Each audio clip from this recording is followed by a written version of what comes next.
Okay, ladies and gentlemen, without any further ado, I'm going to ask you, Oxenham, to come and introduce our next speaker, who's going to tell us about smarter farming with AI, turning data into better decisions. Thank you very much. You? Thank you, Don. Thank you, Fani. Thank you, Henry. Thanks for the opportunity. We hope he's going to give us that.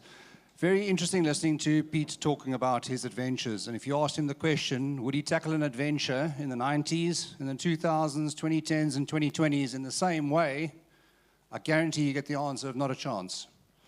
The same as you wouldn't see Jeff in his 1970s Benz loading a desktop computer into his boot to go and capture data. The world is moving fast. We all know that. You chaps with largers 2024, you would have seen what satellite pasture analysis is doing. I think Dean copped the brunt of that panel discussion. I wanted to position what we've been working on with Riedwaan for the past 2 months. About 8 months ago, Angus went to an ag tech seminar in Johannesburg, and there was a phenomenal demonstration around what can be done with a fantastic data set on a feedlot. Gus sent me the video, we had a few conversations, and we said, hold on a second, surely this is applicable to what we are doing. We have got phenomenal data sets, insights that have been provided to our farming clients. How do we go about harnessing what can be done?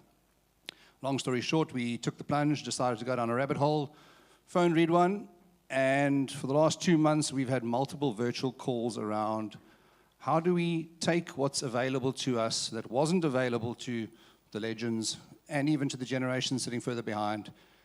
This is what's coming ahead. Interrogate it.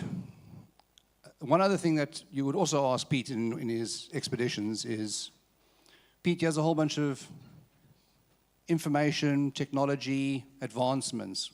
Can you put this in your boat with you? And the answer to him is, what's it for? Ek weet nie, but it looks sharp. I guarantee you he'll kick it out the boat. So our challenge to Riedwaan when we started was, this has got to make impact.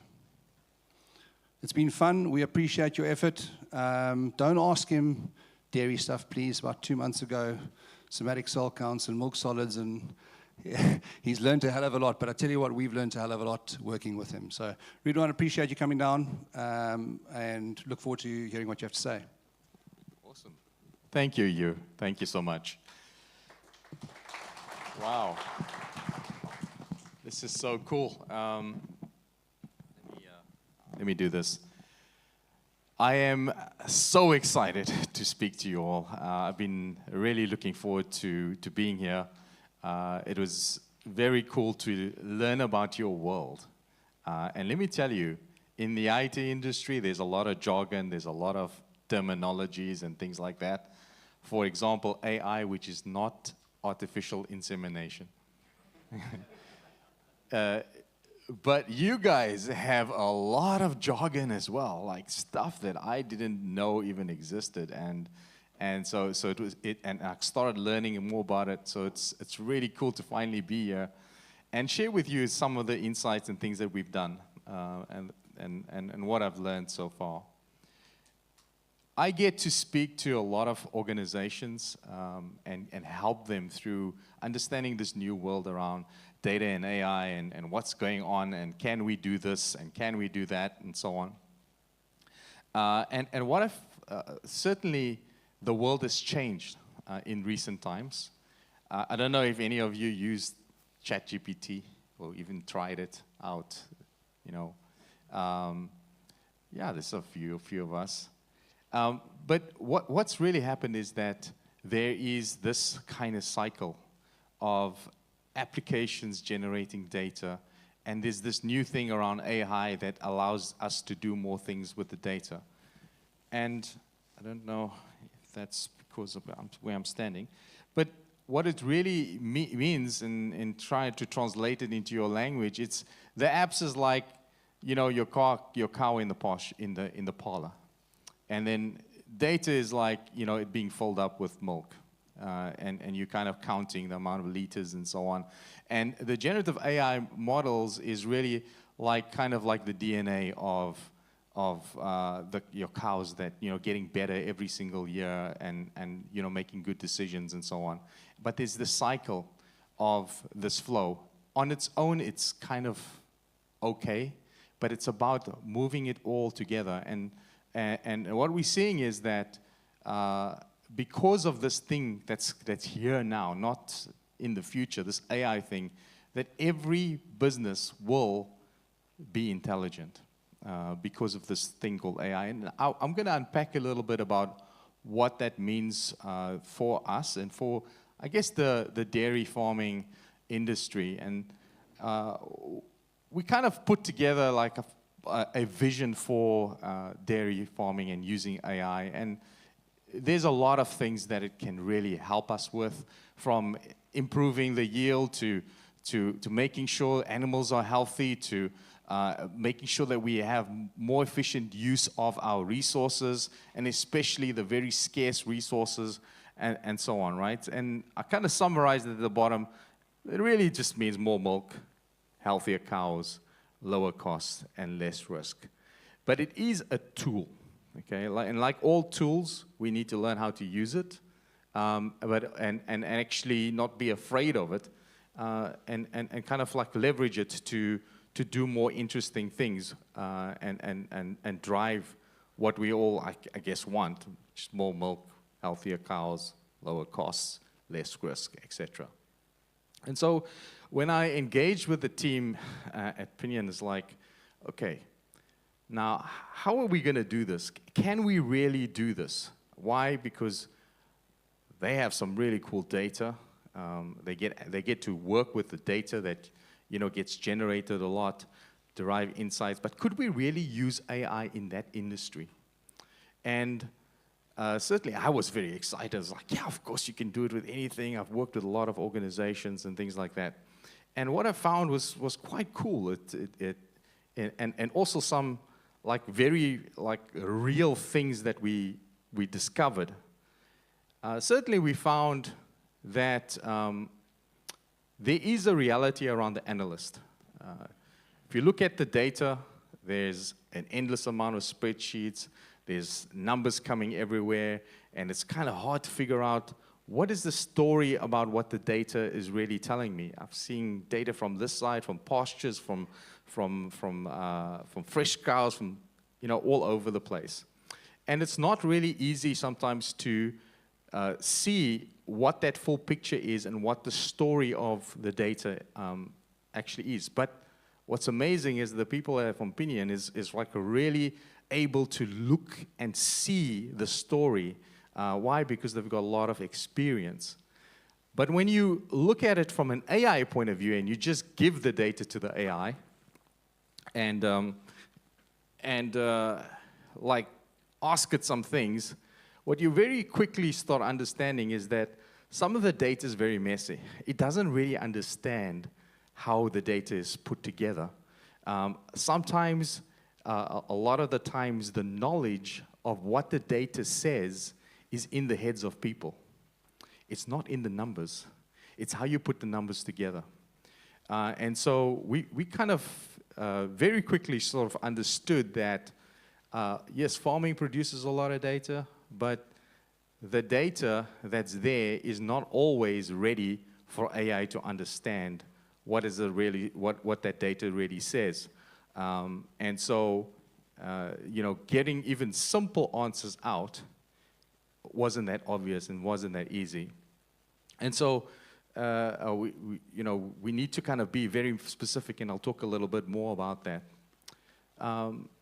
The other thing we found very quickly is a lot of the times when it was giving advice about what's going on, we realized that this AI tools have really been designed a lot for other markets, because that's where probably it was trained on and so on.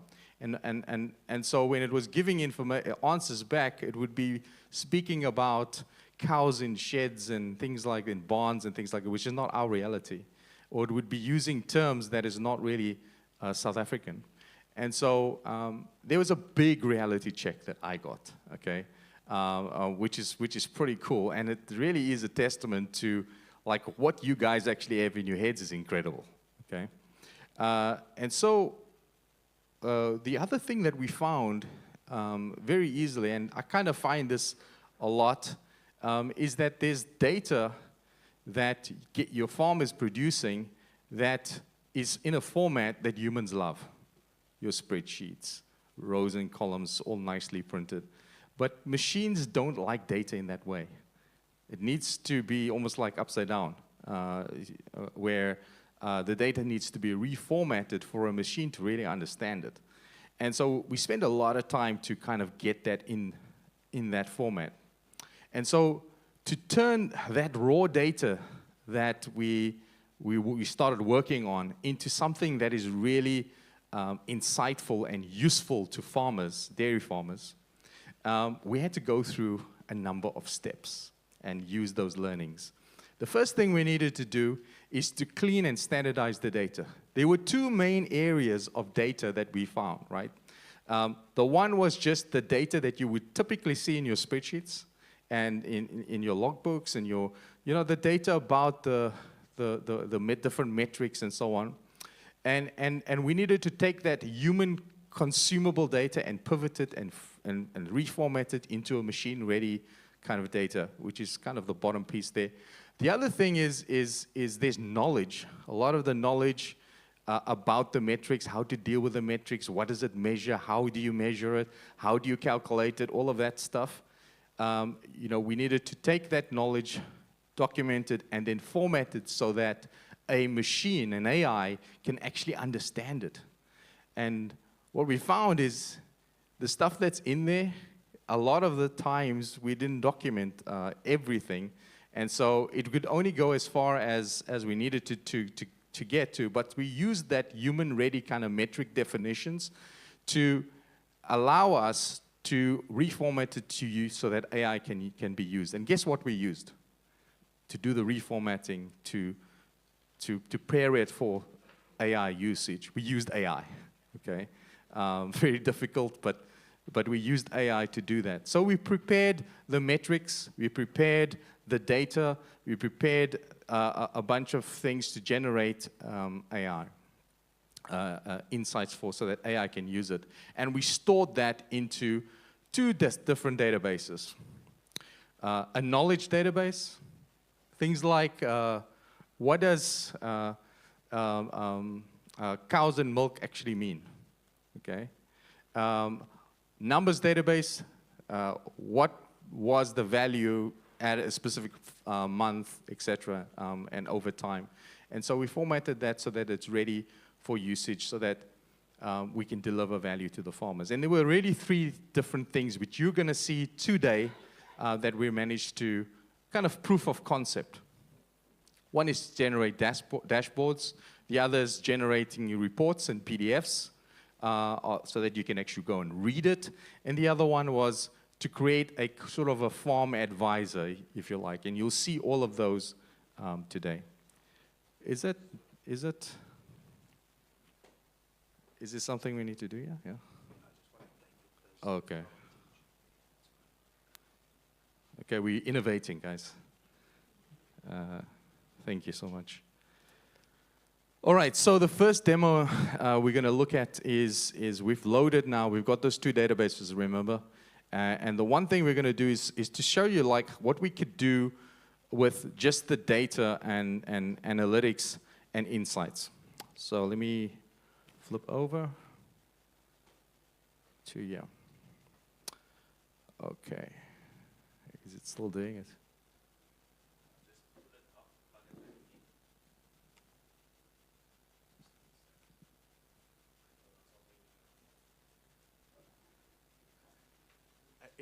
It's a bit of an eye test, so I'm going to use my little zooming thing. Yeah, I've got a little zooming thing that I can use to zoom in. Now, yeah, it's still kind of flashing. We'll have to just roll with it, I guess. Okay. Okay, so let me go and do full screen. Yeah. Okay, so this is what I've built here. We've got 4 different farms loaded. Yeah, that is not working nicely. We got 4 different forms loaded, and it's got like a lot of data in there. You've got different management focus areas. We can filter the year and the time period that we're looking at, a specific metric, and we have AI insights about a specific metric. So I see Georgie over there. Georgie, which farm shall we select? Farm 2. I've got farm 2 here. We can look at different management focus areas like calving, lactation, milk concentrate. Yeah, so I'll just ask you a couple of questions. Yeah. Hear me? Yeah. I'll just ask you a couple of questions along the same lines that I guess my brain would work when I'm analysing data. So let's say it's springtime, which it is, and let's say it's a relatively normal season. I want to know how my spring cows are peaking compared to previous years. So that would be milk and concentrate efficiency. And I want to know, including the solids, including the butter, fat, and protein, how well they are actually milking, taking those into account. So that would be energy-corrected litres per cow. Okay, so I'll select that there. It's kind of flashing a lot. So this is what we have here, right? I'm zooming in. I realize it's going on and off.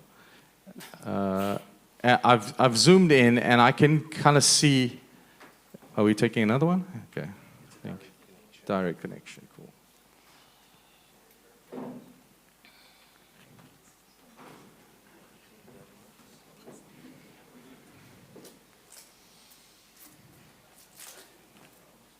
Okay, so there's your energy-corrected liters per cow, Georgie.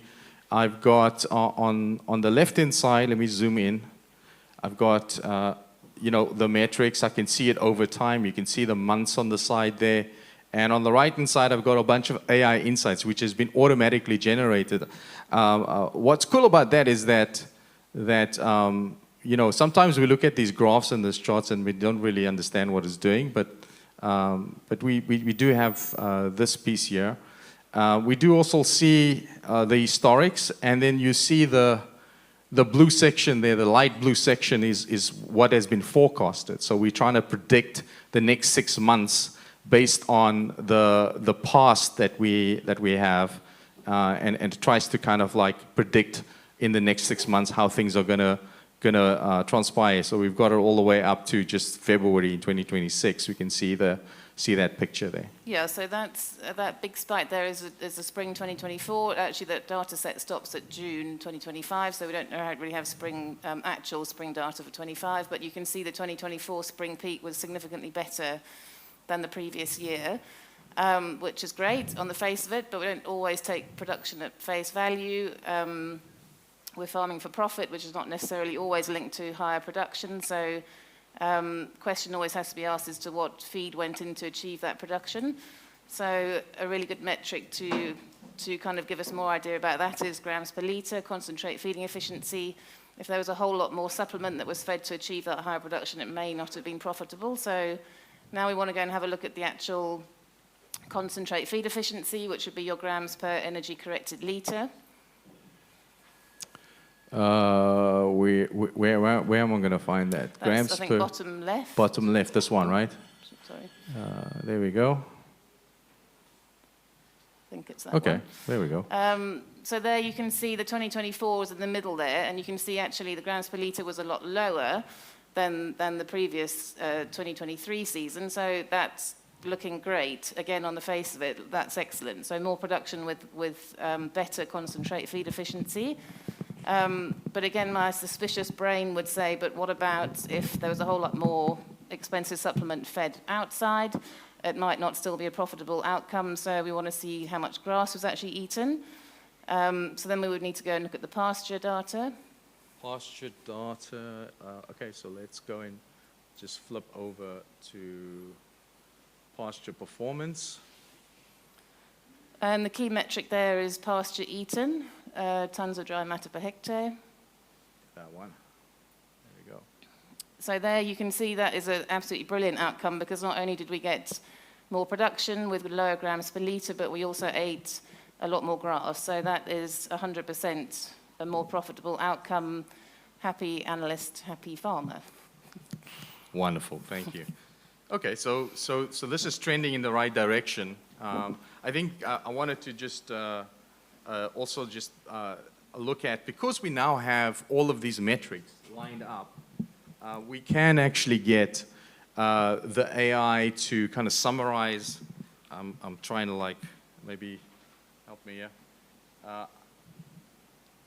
Yeah, can you hear me? Yeah, cool. So the other thing that we have here is, because we've got all of these metrics lined up with a specific management focus area, we can actually take all of them and summarize all of them into one specific management focus area, which is quite an interesting thing. Again, you can look at the metrics here, but this is the kind of like pieces that the AI can generate based on trying to summarize all of the different management focus areas into one specific like insight, or a number of top level insights. So that's the other thing that we could achieve in this this kind of dashboardy thing. So I guess what we were showing there is that very quickly you could use the data, use the AI to be able to understand more about what is going on, but also try and use it to forecast, generate some insights automatically. And one of the things that the team was asking me is like, could we actually try to build a report out of that? And so we absolutely attempted to do that. Let me go back here. Here we go. We attempted to do that. So this is an example of like the report that it tried to generate. And so what's important here is that what you're seeing here is everything that was generated by an AI. So there wasn't a person really involved in this. It's just really looking at the data and trying to generate insights based on their data, try to generate the charts and all of those things. And I think what we realized very quickly, because when I sent this kind of to Georgie and Angus and the team, we kind of realized, hang on a second. So the report generation is the other demo. It's very difficult sometimes for the AI to understand the context. So if you take a word like performing, what does it really mean when you ask a farmer, when a farmer says, my cow is performing? What do they really mean? And that's a very interesting thing, because we assume so much as human beings about context. A farmer, it could mean liters per cow, it could mean great solids, it could mean, hey, it's just a very healthy cow. And depending on the conversation, it could be one of them, those things, or other things. Now, an AI doesn't understand that. It doesn't understand it only knows the word performing, but it doesn't understand what performing could mean in the context. So we need to teach it what all of those nuances of cows and performing and things like that. And so we've been on this journey to try and like, well, actually, if we say performing and is related to this management topic, it's actually meaning this thing, and you need to look at these 2 metrics or this 5 things, and so on. And so that's very, very, very cool, because I've seen that kind of nuance in other industries. But in the dairy industry, it's very, very, very, very incredible, okay? So those guys who understand those things, it's amazing, because you've got stuff in your brain that an AI wouldn't naturally like pick up. And so going through this proof of concept, we've kind of like really understood that the AI, when it comes to dairy, it doesn't understand our assumptions. So we need to be very explicit and kind of like train it like a child around what we mean when we say performing, okay? And in the context of what we're saying. So I think that was very cool. Now, the final thing that we wanted to showcase here, and this was quite ambitious, I would say, is to be able to have some sort of an advisor that you can talk to as a farmer. Why? Because we now have the metrics, We have the definition of the metrics. So an AI should be able to like kind of make sense of that. And so we developed this kind of proof of concept farming advisor where you can have a conversation with a reasoning engine. The reasoning engine would be able to, or the AI engine, would be able to look up and find out if he's talking about cows and milk, for example, what does cows and milk actually mean? Let's go to the metrics database and understanding, so pull it in so that it can know what we're talking about. And so we get this kind of farm metrics piece. And then, of course, the data, which you saw, the dashboards, the looking at the different data, will give it access to that so it could go and retrieve whatever data it really wanted to do that. And then we said, okay, well, let's also give it the ability to kind of do things with the data, write code, generate custom tools, and then also develop a history of the work that we're asking it to do all the time so that it can improve the conversations going forward. And so that's what we wanted to showcase to you today as well. So I'm going to move over to this kind of farming assistant piece here. And this is where I have to take my little jobby here because sometimes there's a lot of noise around and it gets confused when you guys talk to it and not me, especially when you're laughing. So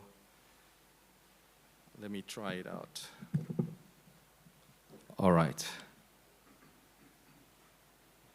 Okay, so what's going to happen is I'm going to activate this thing. I'm going to ask it a bunch of questions, and we're going to interact with it. But before we do that, I wanted to show you how it thinks in inverted commas. Machines don't think. They just try to make it seem like they're thinking. And so I'm going to show you what happens in the background and and give you an appreciation of how we train these things to think in inverted commas. So what I have here is a setup that I can ask questions. So let me clear here and ask it the question. Now let me zoom in and show you what I'm asking. I'm asking it, how are our fresh mature cows performing this month compared to the area average the same month last year, and what can I do to improve? It's kind of a typical question you may want to ask an AI if it's got access to all of the data. And so I'm going to go ahead and actually ask it this. And now it's going to go and retrieve the information it needs to formulate an answer from reasoning over the data and give us an answer back. Okay? So let's have a look and see what that actually does for us. And let's read through it. It's saying, well, for July 2025, it thinks it's July 2025 because we only have data until July 2025. It's not live data or anything like that, so we've tricked it going back in time. And it's saying, well, based on the question, there's two metrics that it needed to look at. It's pulling up this month, area average versus last month, and so on, and the observations about that same month last year. So it's giving us answers about those two, and then the observations and recommendations are there. I didn't want to really show you necessarily that. I wanted to show you how it kind of thinks. It kind of goes and grabs information, looks up information in the metrics database, tries to write some code, and kind of to develop this specific answer. I also wanted to show you the setup. So if you look at the setup over here, you'll see that it's saying, oh, you're an expert and concise South African dairy analytics assistant. Only use data sets. Don't make up in facts, and because these things can make up stuff as well if you don't tell it to, and only to use the data that you give it. And one of the cool things is that I said use South African farming terms, but also be polite and upbeat. So if I went and changed this, and I said don't be polite and upbeat, and I said what are we going to say? Be be very rude, and super sarcastic, right? And then we'll ask the same question. Let's see what it does. I've tried this with a lot of different things. Let's ask the same question again. It should give us the same answers, but in a different tone.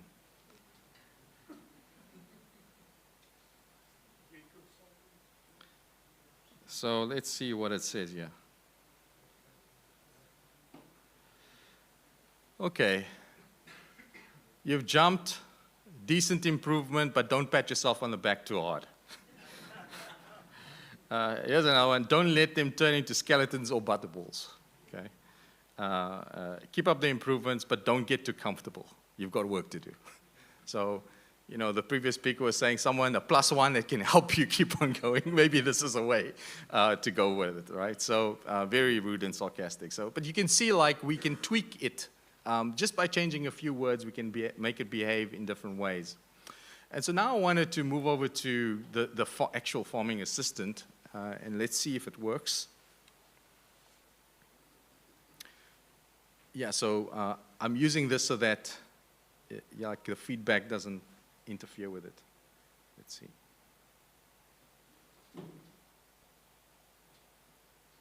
Hello. Hello there. How's it going on the farm today? Anything exciting happening in the fields or with the livestock? No, everything's okay. What can you do? Oh, I can help with quite a bit. Whether it's looking at livestock performance, checking trends in milk production, or even evaluating the best calving seasons for your heifers. So, what are you most curious about? Okay. How are the fresh first lactation cows performing in comparison to mature cows? And have they been hitting their target over the last 3 months? Your fresh first lactation cows have been doing impressively well compared to the mature cows over the last 3 months. They've consistently exceeded the target and also outperformed the area average. Keep up the good work with them. Anything else you'd like to check on or discuss? Can you show me the metrics?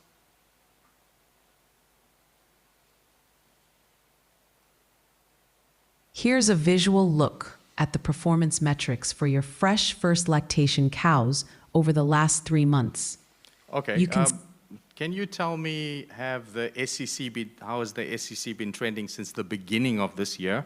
And what should I be doing to improve or maintain the trend based on the desired target? The somatic cell count, SCC, in your herd has been trending positively since the beginning of the year.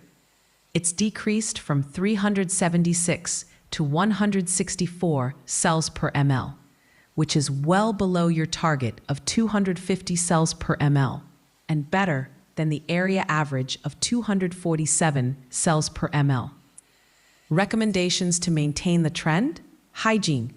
Keep milking equipment clean and audit milking routines regularly. Okay, cool. I get the picture. Can you plot for me the trend of the SEC since the beginning of the year?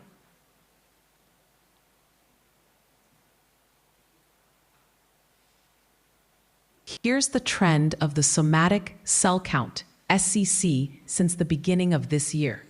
You can see the steady decrease, keeping well below the target line of 250 cells per ml.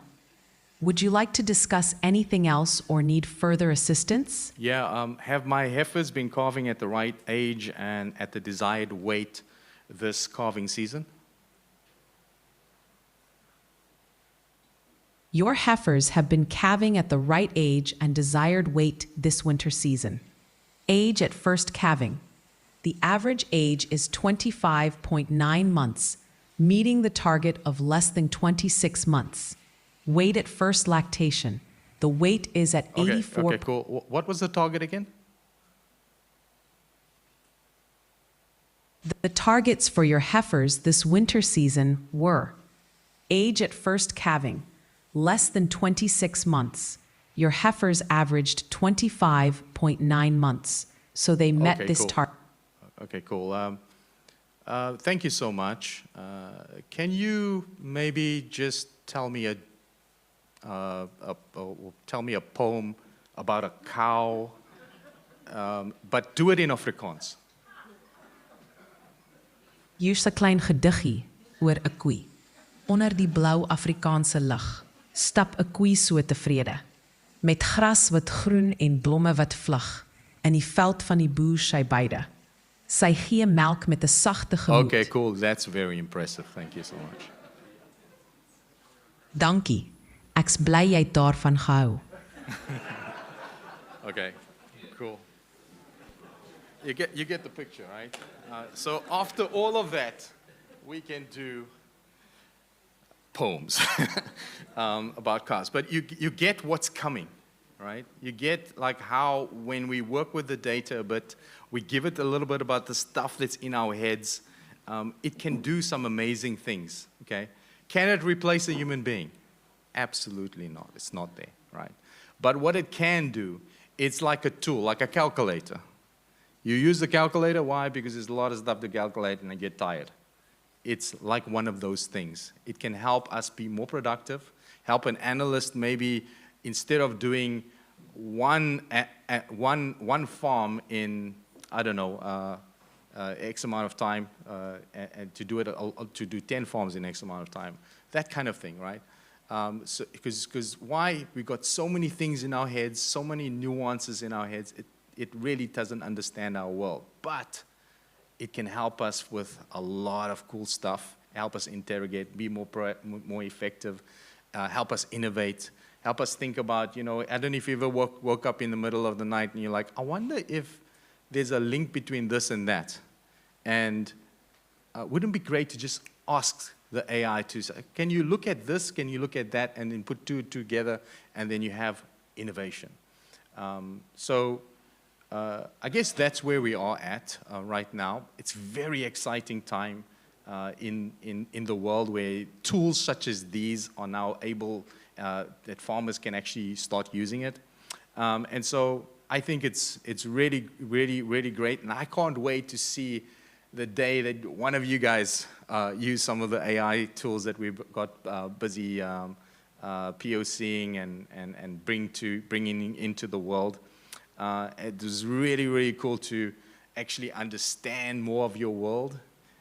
You guys have an amazing brain, and we hope to continue to develop this POC into something really amazing that can help our farmers have more milk, have more healthier cows, reduce a lot of the risk, and be more efficient. Thank you.